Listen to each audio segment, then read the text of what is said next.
"Come on, my dear little stars," said Mother Moon. "I will tell you a story." Every morning, for a week before Christmas, Mother Moon used to call all the little stars around her and tell them stories about wonderful stars. Then the stars would bid Mother Moon good night and go to bed in a sky jumper. For the stars' bedtime is when people down on earth are beginning to waken and see that it is morning. But that particular morning, one golden star still lingered beside Mother's moon. "What is the matter, my little star?" asked Mother Moon. "Oh, Mother Moon," said the golden star, "I am so sad. I wish I could shine for someone's heart, like that stars of wonder that you tell us about." "Why aren't you happy up here in a sky country?" asked Mother Moon. "Yes," said the star, "but tonight it seems as if I must find some heart to shine for." "Then if that is so," said Mother Moon, "the time must come, my little star, for you to go through the Wonder Hall." "The Wonder Hall? Why is that?" asked the star. Rising, Mother Moon took the little star by the hand and led it to the door that it had never seen before. Mother Moon opened the door, and there was a long, dark hall. At the far end shone a little speck of light. "What is this?" asked the star. "It is the Wonder Hall, and it is through this that you must go to find the heart where you belong," said Mother Moon. So the little star stepped into the Wonder Hall, and the door of the sky house closed behind it. The next thing, the star knew he was hanging in a toy shop with a whole row of other stars, which were blue and red and silver. The little star itself was gold. The shop smelled of evergreen and was full of Christmas shoppers, men and women and children. But out of them all, the star looked at no one but the little boy standing in front of the counter.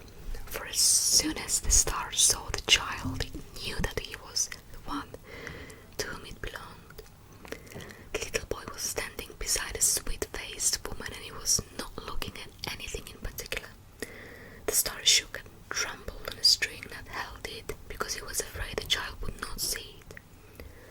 The lady had a number of toys on the counter before her, and she was saying, "Now I think we have presents for everyone. There's the doll for Lou, and a game for Ned, and the music box for May, and then the rocking horse and the sled." Suddenly, the little boy caught her by the arm. "Oh, Mother," he said, "he just seen the star." "Well, what is it, darling?" asked the lady. "Oh, Mother, just see that star up there. I do wish I had it." "Oh, my dear, we have so many things for the Christmas tree," said the mother. "Yes, I know, but I do want the star," said the child. "Very well," said the mother, smiling, "then we will take that too." So the star was taken down from where it hung and wrapped up in a piece of paper, and all the while it thrilled with joy, for now it belonged to the little boy. It was not until the afternoon before Christmas, when the tree was beginning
clasped behind him.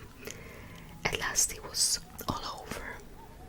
The lights were put out. The children went home to the house.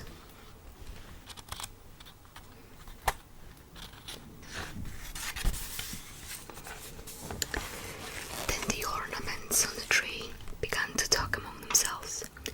"So, that is all over," said a silver ball. "Yes," said a glass bunch of grapes, "the best of it is over. Of course, people will come to look at us for several days yet, but it won't be like this evening.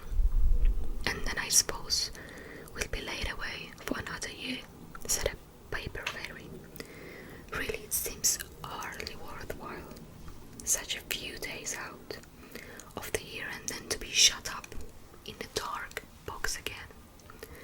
The bunch of grapes was wrong in saying that people would come to look at the Christmas tree for the next few days, for it stood neglected and nobody came near it.